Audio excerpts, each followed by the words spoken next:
What's up, everybody? Welcome back to another episode of Ben on Sports. And as you can see, it's finally not a NASCAR episode. I've been promising everybody it's coming.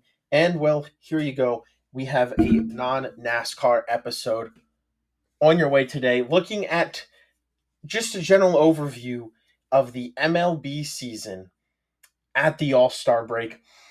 We'll probably do another one a little bit after the trade deadline, just because the trade deadline is so close. I don't want to stack two episodes too close. And then obviously, I always love to do a postseason preview when that time comes around. A lot to get to. I'm going to try and keep this episode short, unlike the season previews, which got to be very long. So without further ado, let's get into it. Starting with the American League. So a couple of good things and a couple of bads, or ups and downs, however you want to look at it. Good. The playoff races, both the wild card and the division, I think are incredibly fun in the American League. Really, every single one of them is super close, with a lot of teams that could potentially win it.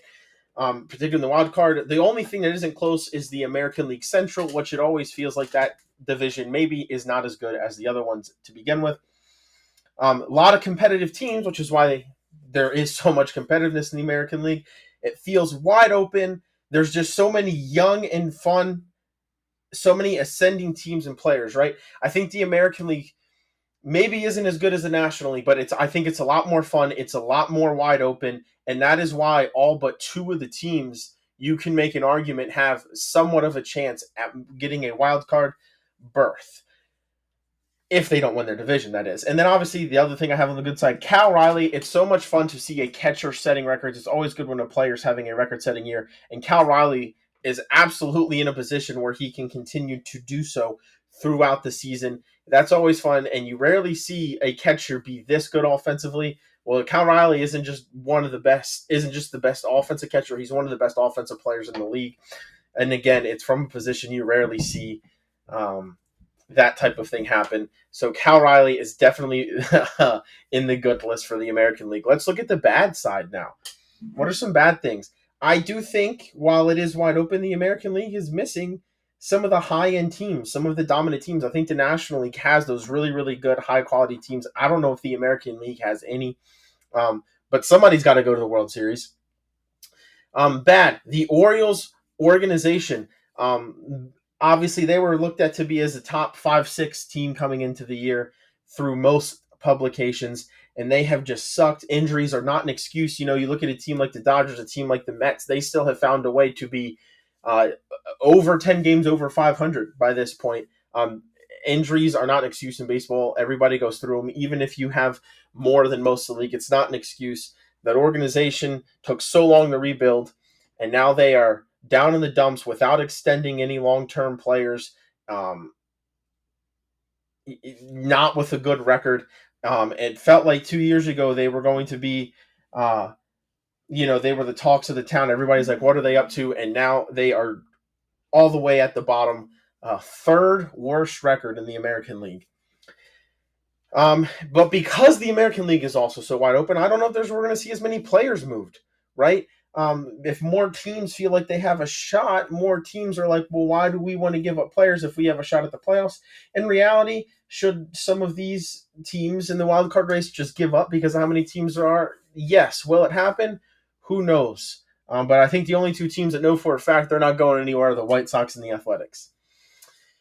Is the MVP race already over? It probably is, as long as Aaron Judge, and I'm sorry, I was just talking about Cal Riley. I'm sorry, what Aaron Judge is doing is more impressive. Has better defensive metrics at his position. He still is adding more runs on offense, and is clearly the better all-around player. The MVP race, assuming Judge stays healthy and doesn't fall off an absolute massive cliff, Judge kind of already has it locked up. And I have this as bad. Maybe it's not for some people, but the Astros are still good. Eventually, they need to not be one of the favorites to win the American League, right? Like, get somebody new in there. Uh, maybe that's not an awful thing. I think in a lot of people's eyes, it's maybe is a bad thing, but get some other teams in there, Houston. You don't have to be good for an entire decade. American League standings, as you can see, the Blue Jays super hot right now. 2 games up on the Yankees, 3 games up on the Red Sox. That is, the American League East. What a fun division! 4 of the 5 teams with a winning record, and the only team that doesn't is the aforementioned Orioles. The American League Central is pretty much the Tigers and everybody else. One of the best teams in baseball. The actual best record in baseball is the Tigers. You have one of the 2 worst teams in baseball in the White Sox, and then you have just a whole bunch of flat out mid teams. Maybe they make the playoffs, maybe they don't. The Twins had that super hot streak um, early on in the year, and other than that, they've been eh. The Royals, eh. The Guardians, eh. All of these teams, I think, have star players, but they also all have massive holes. The American League Central, the Tigers might win this one before September. And then in the West, the Astros have a solid lead. It's in the West. You know, we'll see. You know, they've honestly Altuve kind of took a step back this year. He's still good, but he's not great, not all-star caliber like he maybe has been most of his career. But then you're seeing guys like Jeremy Pena step up for them. They have a great 1-2 combination in the pitching staff, obviously starting with Framber Valdez, and the Astros are resurgent. You have the Mariners in their elite pitching staff, and you have like Cal Riley having a great season. You have Randy Rosarina finding some form, J.P. Crawford, and then the Rangers are a team won the World Series 2 years ago, didn't make the playoffs last year, and they're despite having most of the same core and adding Jacob deGrom, who missed that World Series, they're still just kind of average. Then you have the Angels, who I think are better than people. You know, they're 2 games under 500, firmly in the wild card race, probably better than most people thought they would be coming into the year. And then the Athletics, they started off hot, vying for a playoff spot, and they've really, really cooled off over the last month and a half. Athletics with the second worst record in the American League. Then you see here in the wild card race, there are 10 teams within 11 game or 10 games, right? 9 right, all was separated super close. There is 10 teams within 7.5 games of one of the 3 wild card spots. Really, Orioles there in the 10th team there, 7.5 out. Yankees in first place in the wild card, 3.5 games up. What a crazy wild card. Now, in theory, being single digits out of wild card at this point, it means you still have a chance, even if it's only 5%, like the Guardians or the Orioles, but it's still a chance. However, the thing that hurts you is when you're 7.5 games back, but you have to pass all of these teams, or 4.5 or 4, and there's so many other teams, it's not just you playing well, it's you have to hope a lot of teams play bad where you can catch them, and that makes it a lot more difficult. But my theory is if you're within 8 to 10 games at the wild card, you have at least a 5 to 10% chance to make the playoffs. And we saw what the Tigers did last year, I think they were 44-50, 45-50 at the All-Star break. So it is possible for most, if not all of these teams to make a run. They're just going to need a lot of help, some more than others. Remember this from the season preview? I'm bringing it back. Okay, I took what Fangraphs and Pacoda, the 2 leading equations, I guess you could say, for this type of thing.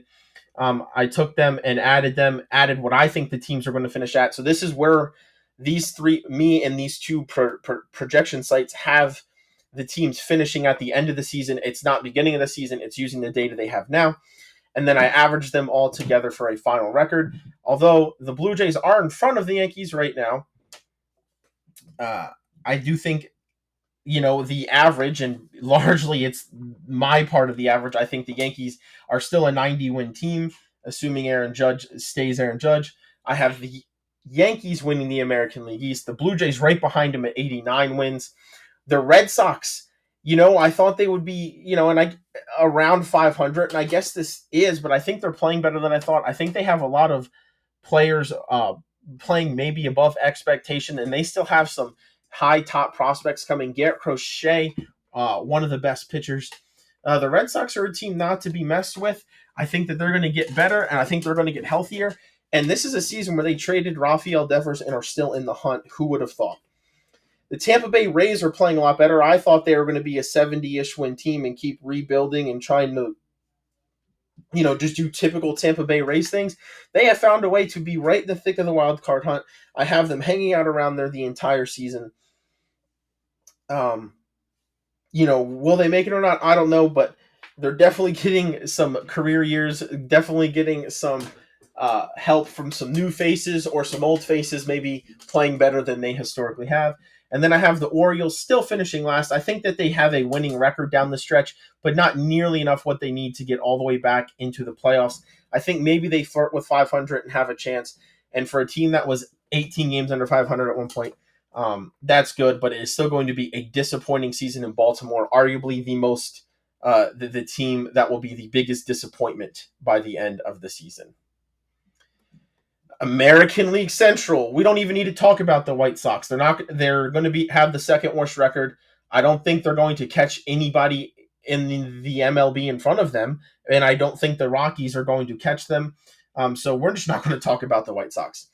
The Tigers have one of the best pitchers in the game, if not the best pitcher, in Tariq Skubal. They have a great rotation, guys like Casey Mize there behind them. I think that honestly, some of those young guys in rotation are only going to continue to get better as the year goes on. They got Jack Flaherty. I'm really interested to see if Jackson Jobe can move towards that elite status. The Tigers team has a great pitching staff. And honestly, I think the surprising thing, they had a great pitching staff last year. I think the surprising for the Tigers has been the offensive production.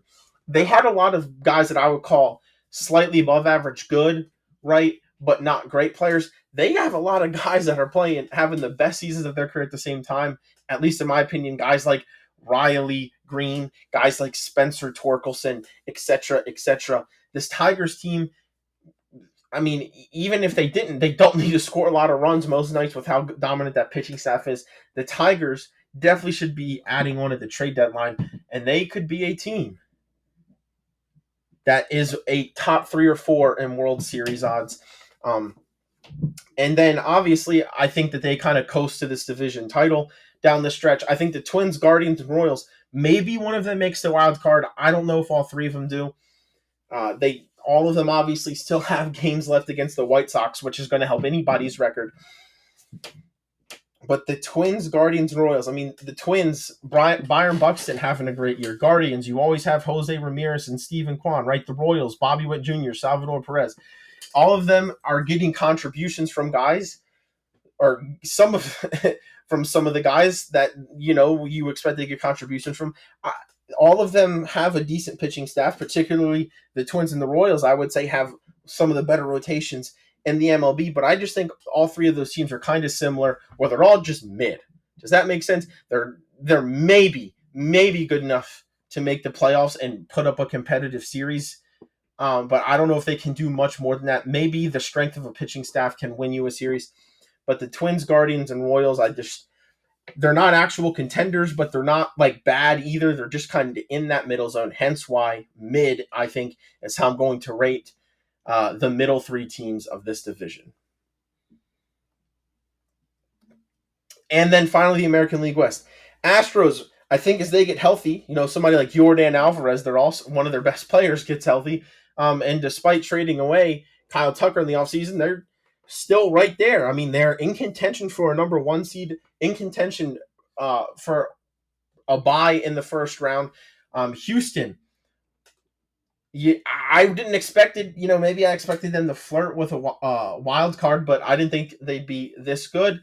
And again, Jeremy Pena, breakout season. Does this count as a breakout season? Framber Valdez returning to elite form. You still have Jose Altuve with 17 home runs. How many of these players for the Astros stay hot the second half? How many of them are for real, and how many of them are not? That will determine how good this Astros team is. If there's one thing I do know about them, they're not afraid to make the trades they feel like they have to win in the playoffs. I have them maybe slowing down a little bit more than the other models. I guess we're all within 2 games, but I still think the Astros have enough to win their division. Mariners, maybe the best pitching staff in the MLB. How much of that is because they play in Seattle? How much of it isn't? I don't know. But Mariners and great pitching staff. They're getting slowly getting better offensively. I still think they need another bat or two, but they have J.P. Crawford, Cal Riley, Randy Arozarena, and I think that's a solid starting three. Who else can you get? Not to not mention some of their players, but again, I'm not trying to do in-depth dives of every team like I did at the beginning of the season, and because of that, I'm not going to talk about everybody. So sorry, Seattle fans, if that hurts your feelings.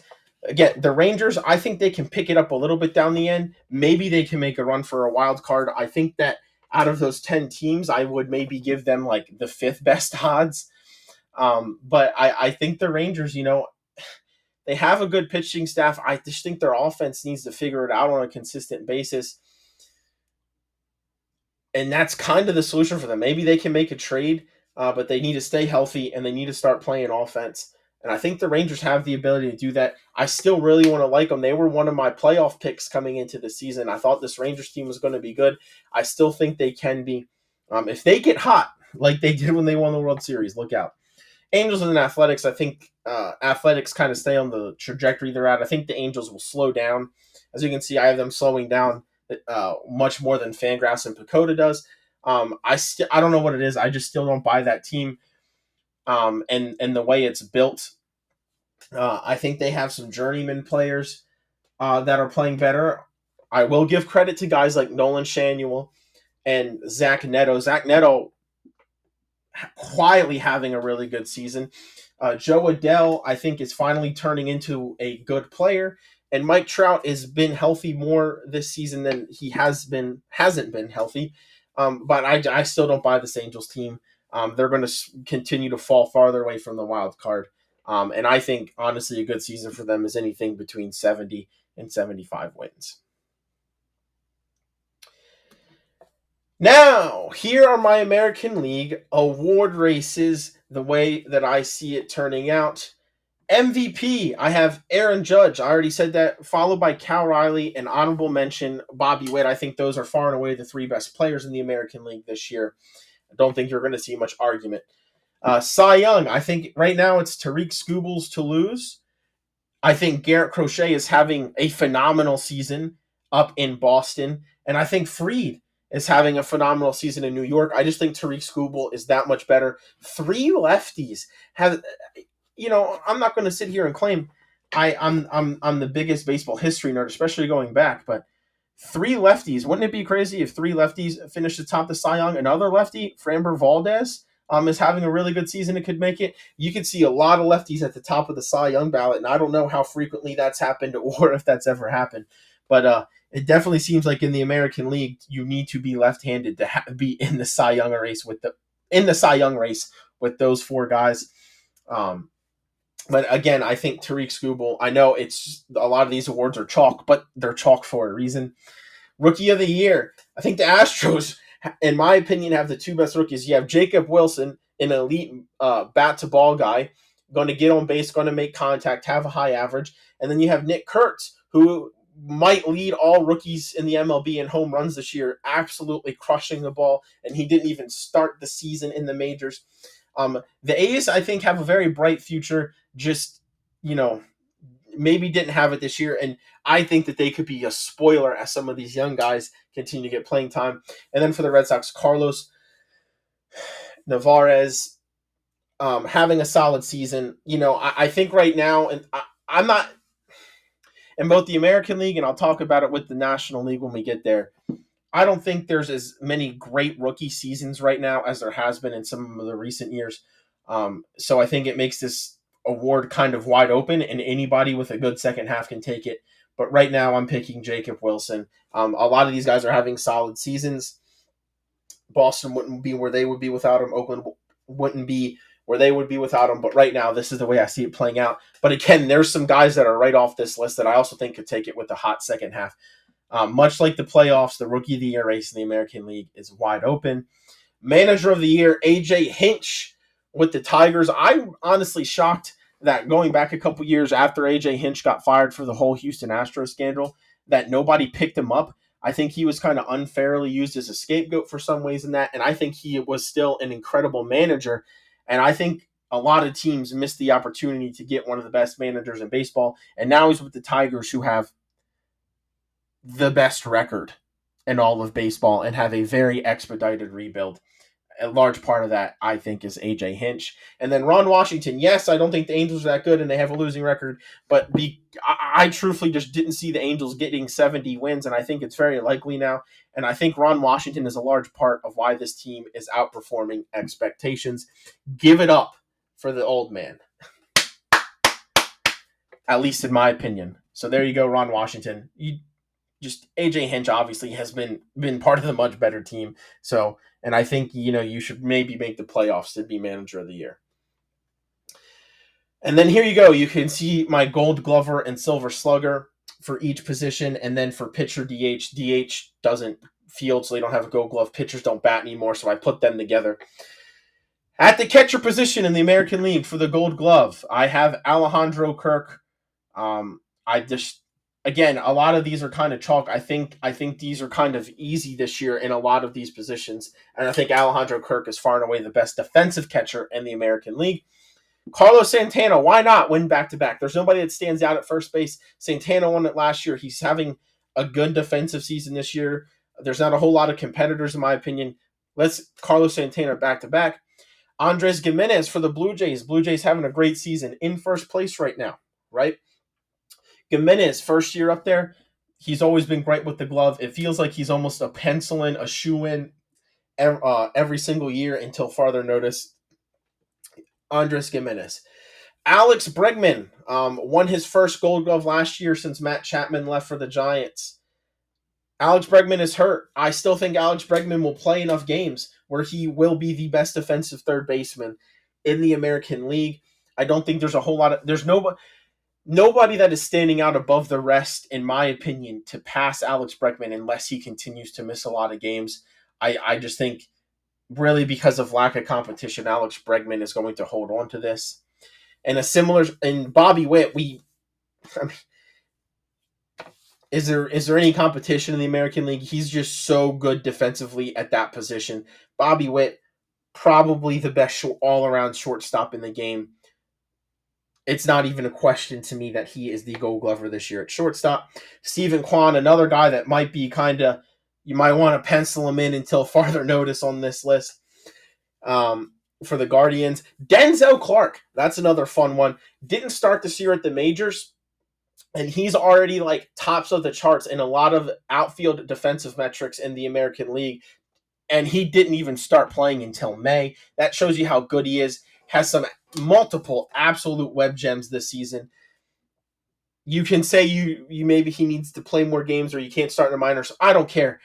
My eye test says Denzel Clark is one of the best defensive outfielders in the game, and because of that, he's going to win a Gold Glove. And then I'm sorry, Yankees fans. I know Aaron Judge is having a good season defensively. Again, not great. But I think Wilyer Abreu is a great defensive outfielder for the Red Sox. He's kind of I think, an unsung hero in a lot of ways for that team, and part of that is his glove. And I think Wilyer Abreu absolutely deserves a Gold Glove this season. They have that utility category now. Ernie Clement moving all around the diamond, filling in at second, filling in at third primarily. And I just think out of all the utility guys, he's been the best with the glove in the American League. Give Ernie Clement the utility Gold Glove. And then I have Max Fried. He's won it before, trying to win it in the AL now. I believe defensive metrics have him listed as the best pitcher. The pitcher Gold Glove is always weird to me. You're not taking that many plays. Max Fried to win it for the pitcher. Silver Slugger. Cal Riley, as penciled in as penciling gets. Vlad Guerrero Jr. Sorry, Tampa Bay fans. I still think Vlad Guerrero is going to win it down the stretch. My guy Aranda, not really my guy, but Aranda for the Rays having an incredible season. I just trust Vladimir Guerrero to continue on pace throughout the year. I do not trust Aranda to do the same thing. Jose Altuve has the best offensive numbers, some of the best offensive numbers for second baseman. Sorry, Gleyber Torres. The most home runs, has a decent average. A lot of the second basemen in the American League can steal bases. Has a good amount of RBIs, and I think Altuve, even though he's older, will maybe even get a little bit better return the average this second half. Yeah, Jose Ramirez is the Silver Slugger at third base. That's another one of those you kind of just pencil in the American League. Bobby Witt Jr., again, third best, maybe even second best all around player. Um, Again, another guy you pencil him in for the Gold Glove. Gunnar Henderson, if in theory, could is supposed to challenge him at shortstop. And there's a lot of great shortstop seasons happening right now in the American League. Um, I just don't think any of them are going to stay the course as well as Bobby Witt. Bobby Witt Jr. may even get better in the second half. Um, Bobby Witt, this is a competitive outfield situation. I mean, obviously, Aaron Judge might have the best offensive season in the MLB this year. You can't argue him being a Silver Slugger. Riley Green and Byron Buxton, I am giving the edge. There's one or two more challengers on this list, but I think Riley Green and Byron Buxton are the two best hitters, are the two best offensive players, I should say, out of the rest in the American League outfield. Hence why I'm giving them the award. Utility Silver Slugger, I know this is supposed to be a thing. I don't think we should do it this year. I'm not impressed right now with any of the utility guys and their offensive numbers. Somebody will win it. I don't care really who it is right now. Put in the comments below who you think should win. And then I think Brett Rooker could definitely win Silver Slugger for DH. Ryan O'Hearn right now has the better numbers, but if you look at his recent stats, he's very much slowing down from his torrid pace to start the year. If he keeps slowing down, I think I give the edge to Brett Rooker. If he can play the way he has most of the season, I think Ryan O'Hearn can win it. And who knows, maybe one of those guys gets traded, if not both of them, at the trade deadline. Anyway, a lot of teams could use a lefty bat in O'Hearn, and a lot of teams could use a righty bat in Brett Rooker. And here you go. Here's my play. If you were to, if you take the average, right, the averages that I showed you guys of the three record methods, and put them out in the standings, this is how the AL would end up. The Tigers and the Yankees as the 1 and 2 seed in the bye. The Astros as the 3 seed, winning the West. Blue Jays 4 seed, Mariners 5 seed, Boston 6 seed.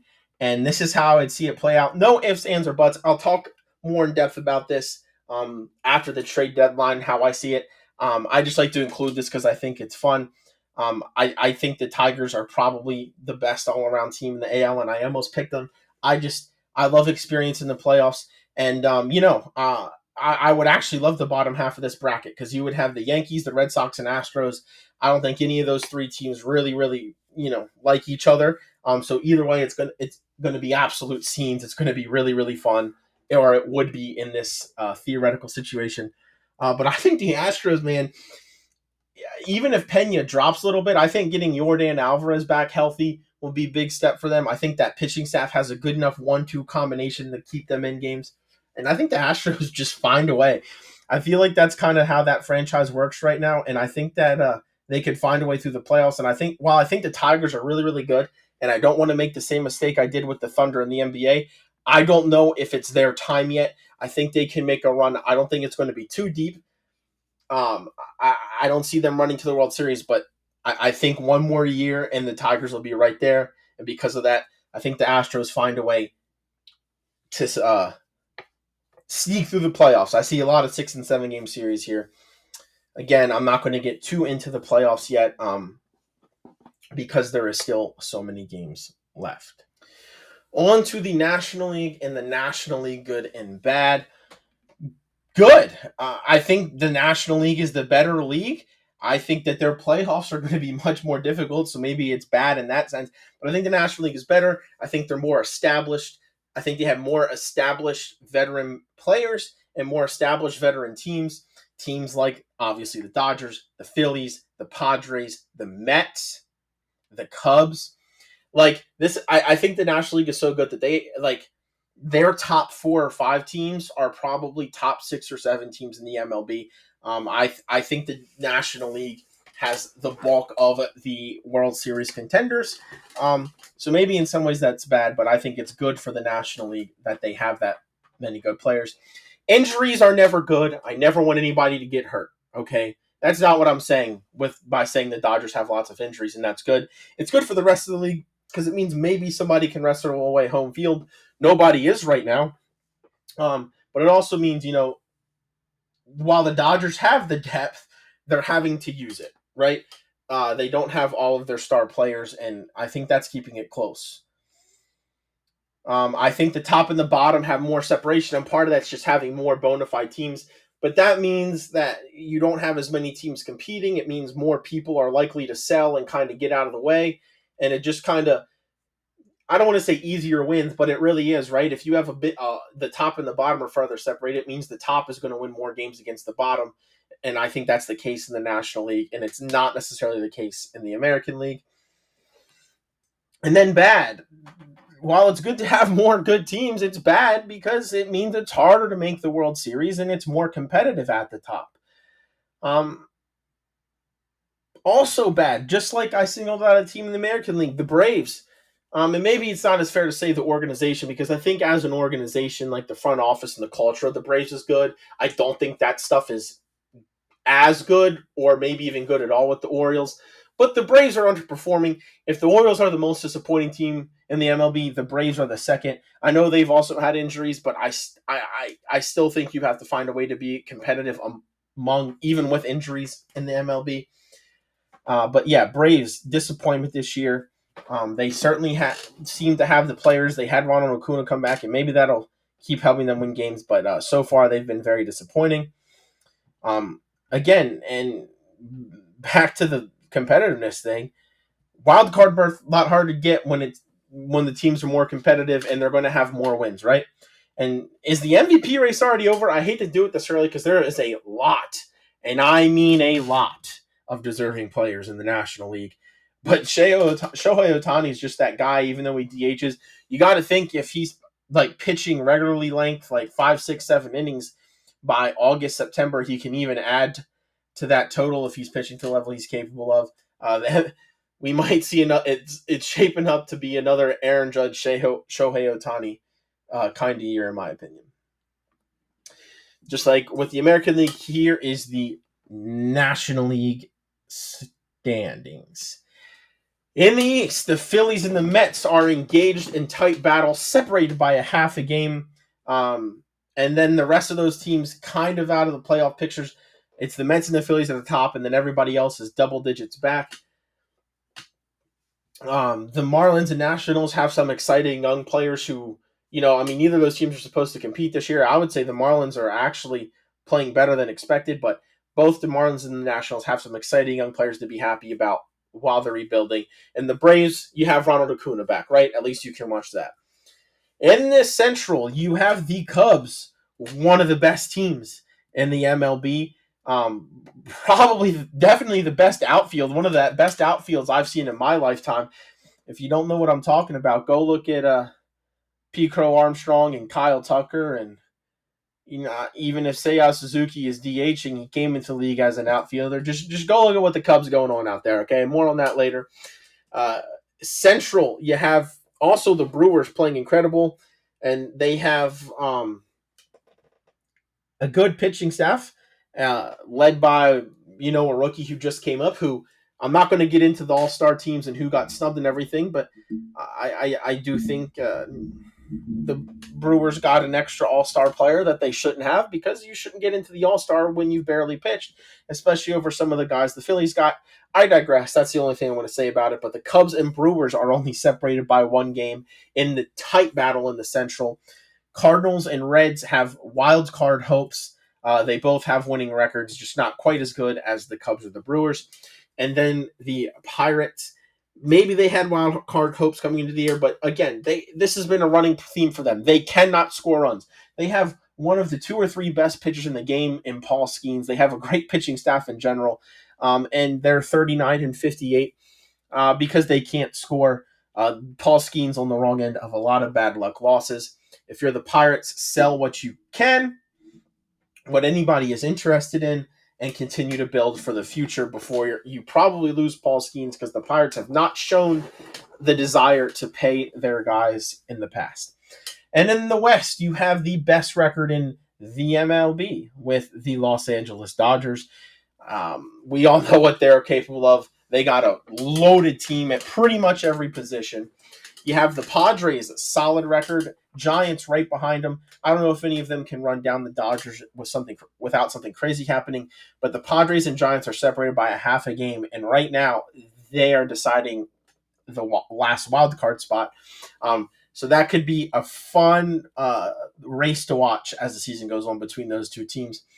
Diamondbacks, you look at the stats, at least offensively, you're probably surprised that they are below 500. Definitely have some pitching injuries that are hurting them. And if you're the Diamondbacks, I think you should just be thinking about selling. Yes, you're not that far out of a wild card spot, but you might be able to get more value and be ready for next year. And then the Rockies are the worst team in baseball, making a bid for the worst record in MLB history. Here you see my East projections. I think the Phillies and Mets go all the way down to the last week of the season before we get a winner, maybe even the last game of the regular season. That will be one of the best divisional battles down the stretch. Two good teams, two teams that should win 90-plus games, battling out until the end. And then the rest of this division I have finishing with a losing record. I think the Braves recover from where they are. I think they have a chance at 500. Will they get there? I don't know. But I think the Braves will eventually pass the Marlins. I think the Marlins will slow down. I think they have some good ball players, but I also think that they have a lot of guys outperforming, and I think the Marlins will slowly start to kind of fall off, and the Braves will pass them, and the Marlins should settle around 70 wins, and I think the Nationals just kind of stay on the pace that they're at, winning, being somewhere in the mid to high 60s. Marlins and Nationals going to I would say going to the draft lottery, but they were just in it. And if you don't know the rules about the draft lottery, I'm pretty sure that means neither of them can go top 3 again. Or maybe even lower than that. The draft lottery is really weird in the MLB. National League Central. Another competitive division race between the Cubs and the Brewers, but I think the Cubs have more staying power. I think the Brewers will probably make the playoffs, but I do think they're going to start to kind of trickle off. I don't think they have the depth or quite as much talent as the Cubs, so I think the Cubs will slowly pull away and win this division. Brewers, I think, still hang around. I'm buying a lot of the seasons that many of their players are having. Maybe not all of them. I'm still worried offensively about the bottom of that lineup. Cardinals, I think they're the normal Cardinals. They hang around 500, and we'll see if it's good enough to get them in.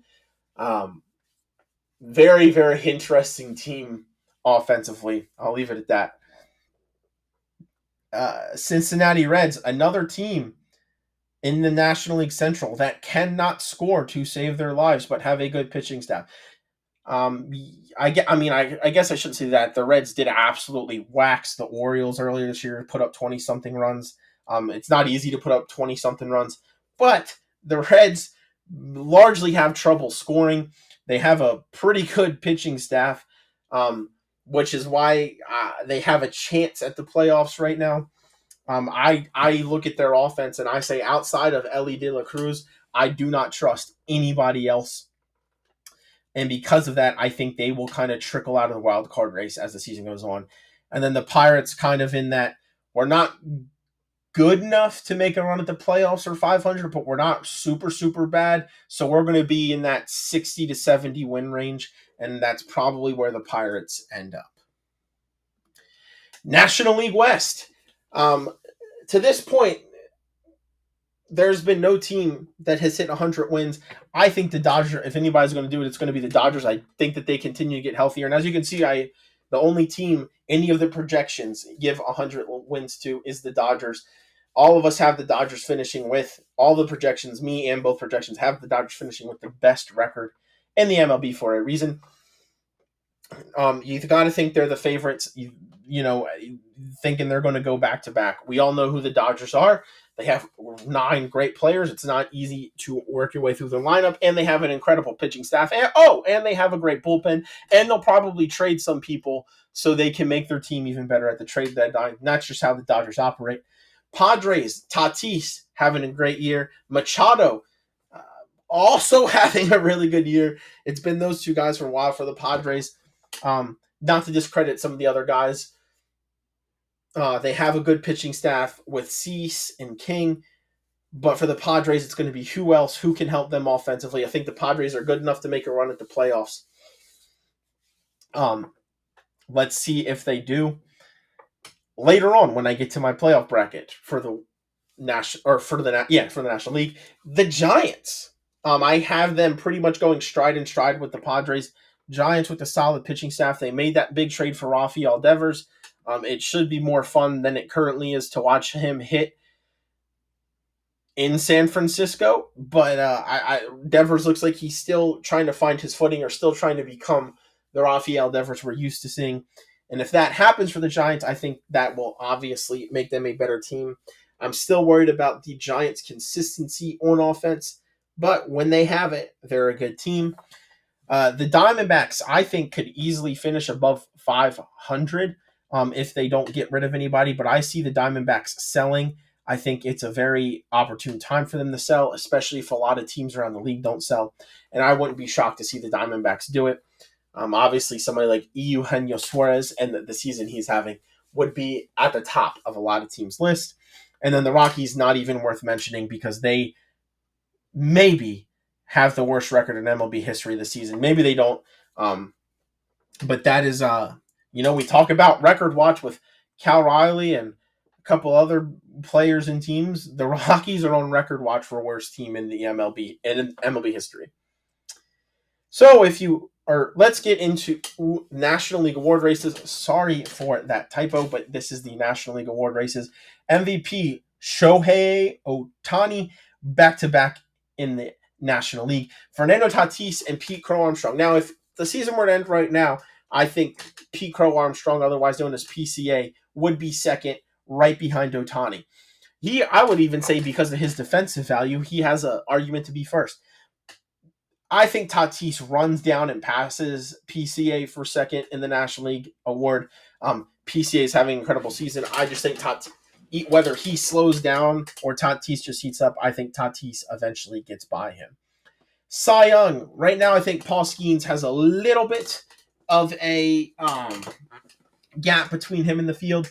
The couple of things that I think are going to hurt Paul Skeens are the win-loss record because his team never scores as many runs, and the fact his team is not in the playoffs. I think both of those things could hurt him, but right now I think he is the best pitcher in the National League. Zach Wheeler, if they care about things like win-loss record and making the playoffs, Zach Wheeler might be able to pass Skeens. Wheeler having an incredible season, and he might not even be the best pitcher on his team. That might spoil who I have right in fourth place. I almost made him my honorable mention, but instead I wanted to give the Nationals some love. Mackenzie Gore, another lefty, somebody I loved as a prospect, and is finally living up to some of that hype, in my opinion, having a really good season for a team that, maybe isn't so great.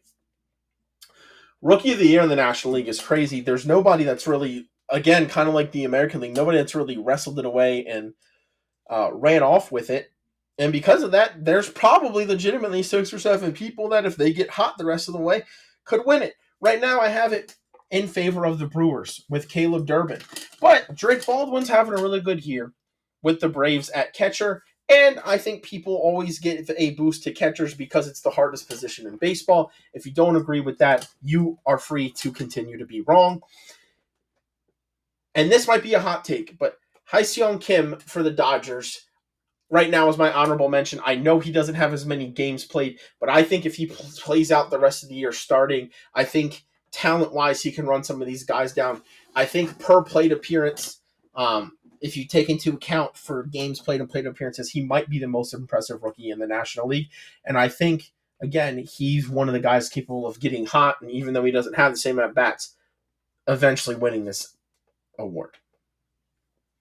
And let's get down to Manager of the Year. Pat Murphy for the Brewers. Nobody saw this season coming, in my opinion. If the Brewers make the playoffs for the second year in a row, both seasons, it would have kind of been unforeseen.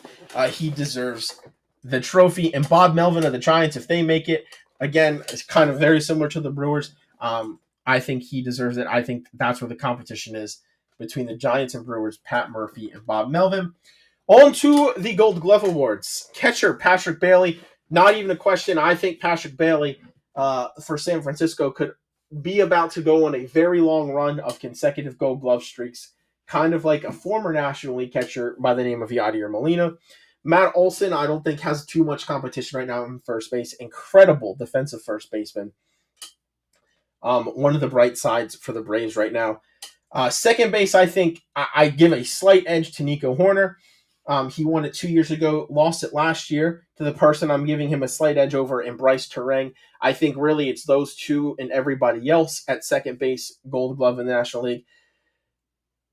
I know I'm about to get hate for what I'm about to say because guys like Nolan Arenado and Matt Chapman exist in the National League. But Ke'Bryan Hayes, this season alone, has been better than both of those guys at third base defensively.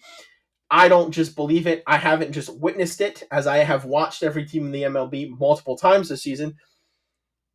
Ke'Bryan Hayes passes my eye test, and Ke'Bryan Hayes also, statistically speaking, is the best third baseman in the National League. Eye test and statistics give him the award. Shortstop might be the most controversial one. Most controversial Gold Glove race in the National League. I'm giving Mason Wynn the slightest of edges right now, but there's 2 or 3 other people I would not be shocked at all if they get by him. Put Dansby Swanson on that list. There's somebody in Atlanta that might like to have a word about putting Mason Wynn there. But right now, I'm giving Mason Wynn a slight edge for Gold Glove. But if any of the people I have listed here are going to get past, I think Mason Wynn is the most likely one. Very, very, very tight race for the Gold Glove. One where I don't give anybody a greater than 50% chance of winning it at this current point in time. Let's get into the outfield. Nobody's going to argue with PCA Pete Crow Armstrong. I think he might already have it locked up. He might have the platinum glove unlocked. He might be the best defender in baseball this season. Both eye test, both highlight, you're looking at his highlights, and statistically, Pete Crow Armstrong is just on another planet defensively this year. Fernando Tatis used to be a shortstop playing incredible defense in the outfield. I think Tatis is on the list. And maybe for my third outfield is probably where the controversy comes. I don't think too many people are going to argue the first two. But Victor Scott II is putting up very good defensive numbers in St. Louis in center field. Again, has a good eye test. I think Victor Scott is quietly one of the better defensive center fielders in the entire MLB, and I think he could sneak his way onto a Gold Glove award in the National League. Utility Gold Glove, not really close. Tommy Edman has it locked up. And then the pitcher Gold Glove, Spencer Schwellenbach. I did not spell his whole name because it's literally too long for me to spell out on this graphic. But Spencer Schwellenbach is going to keep with the brave streak of Gold Gloves for pitchers. Something about Atlanta. If you're a pitcher there, you have a good opportunity of winning the Gold Glove. And I'm literally using pure statistics, but Spencer Schwellenbach has the best of them in the National League. Silver Slugger at catcher is a 2-man race between Will Smith and fellow in Colorado. But you're also playing in Colorado, so you kind of have to take some points away for that. And I just think Will Smith is better all around. So I'm just going to give it to Will Smith. That might be chalk, but I don't think there's any other catchers in the National League that are close to him. Silver Slugger, first base. Tell me for this before. Pete Alonso having a great season. Definitely the best offensive season for a first baseman, in my opinion, right now. Second base. Not really a lot of great names in the National League at second base for the Silver Slugger. Whether it's average, whether it's home runs, whether it's RBIs. Some people account stolen bases. I don't know if I do. While stolen bases are a very important category that I love, do stolen bases have anything to do with your bat? I don't think so. I digress. Not a whole lot going on at second base. I think anybody with a strong second half can win it, but Brendan Donovan had a good average most of the season so far. Right now, he probably has the best all around numbers. It's the second base numbers are really, really weird when I'm looking at them. That might be the hardest position to project right now, but I'll give it to Brendan Donovan. Eugenio Suarez. Most years, with Manny Machado's stats, I would be giving this award at the All-Star break to Manny Machado, having an incredible season. But Eugenio Suarez is on another planet right now. And if he continues what he's doing, and if he doesn't get traded to the American League for any reason at the trade deadline, I think it's his to lose. Ellie De La Cruz, I don't think there's too many shortstops that are close. Something about the middle infield in the National League right now. Not a lot of massive bats in my opinion. But Ellie De La Cruz, one of the biggest names in the game, one of the biggest superstars in the game. I'm giving him the shortstop Silver Slugger. And Pete Crow Armstrong, Silver Slugger for the outfield. 2020 season already, slugging the ball fast, driving in runs. PCA having an incredible season. So far, he's been a top 5, maybe even a top 3 player in the entire MLB. James Wood having a great season for the Nationals. Give James Wood his Silver Slugger. And remember when I was talking about the Cubs outfield earlier? The Cubs have all 3 of the Cubs outfielders should probably be top 5 to 6 in outfield voting for the Silver Slugger. Their outfield is incredible with Pete Crow Armstrong, Seiya Suzuki, and Kyle Tucker. Go look at their offensive numbers. Every single one of them are over 20 home runs right now with good RBIs, good average, and Kyle Tucker and PCA both are stealing a lot of bases. But I just don't think the voters are going to give the Silver Slugger, all 3 outfield Silver Slugger awards, to Chicago. So I'm going to give one to James Wood. Sorry, Juan Soto. I think Wood has been just a little bit better. And yeah, I don't know. And then in all reality, Juan Soto, based off of brand and name recognition, will probably get one. But I think Seiya Suzuki deserves it. 25 homers. Was it 7? It was high 60s. I thought it might have been even 70 RBIs for Suzuki. Incredible season. This is his 3rd or 4th year in America after coming over. And I honestly think he's quietly having one of the best offensive seasons in the MLB, and nobody's talking about it. And then we get to utility. Don't even think it's close. Tommy Edman, again, I think he's going to run away with the utility awards. And then Shohei Ohtani. Is it even a question? You already knew who the DH Silver Slugger was going to be. It's everybody's favorite player, Shohei Ohtani. Now, if you were to take all the records that we averaged out, this is what your playoff bracket would look like. The Dodgers and the Cubs getting the byes with the 1 and the 2. Phillies at the 3 winning the East, with the Mets, Brewers, and Padres as your wild card teams. And I think this is fun because this would be 2 teams from each division, equal representation. Which division is actually the best division? Mets and Brewers. A rematch of last year. Mets advancing to face the Dodgers. Rematch of last year's NLCS in the divisional round. Padres and Phillies. Man, you know me, I love to pick the Padres. I'll pick them over the Phillies. Why not? I don't think it really matters. I don't know if either team is going to beat the Cubs. The Phillies have a great rotation, but the Padres have a pretty good rotation too. And I honestly like the Padres bats just a little bit better than the Phillies. Obviously, all this is subject to change because of the trade deadline. And then I know it's chalk. It's 1 seed versus 2 seed, but I have the 2 seed beating the Dodgers. I think the Dodgers should still be the favorite.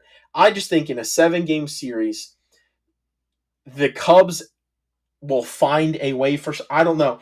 I know that to start the season, the Dodgers beat them, and it's been an interesting season series, and the Dodgers are the best team in the MLB. It's just so hard to repeat in this league. And I think the Cubs would find a way, even if it's off the strength of their outfield, just hitting home runs all series. I do worry a little bit about the Cubs pitching rotation, not because it's bad, but because the Dodgers are so good. But it's more fun right now to say the Cubs. And again, I'm not going to start getting too serious and get my panties in a bunch about it until after the trade deadline, where I see what these teams' final products will actually be. So I'll go ahead and pick the Cubs over the Dodgers. That means I would have a a Cubs Astros World Series that I would give to the Cubs World Series trophy going back to Chicago. which is honestly, I think people expected them to make the playoffs. I didn't think people expected them to be this good. And maybe that means there's some regression to the mean for them, or maybe this is just their guys having a breakout season. Who knows? But this Cubs team seems like an absolute wagon. They seem really, really fun. And because of that, for now, I'm going to put them as the World Series champs.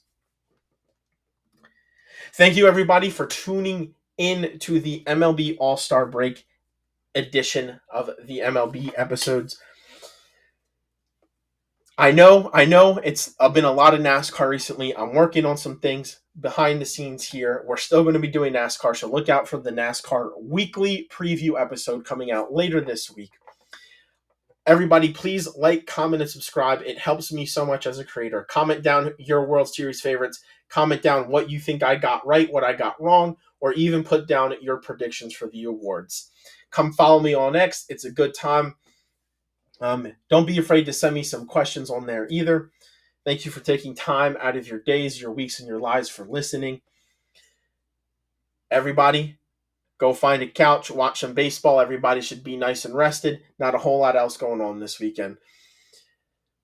Everybody stay safe out there. Crazy world. Lots of rain all over the country.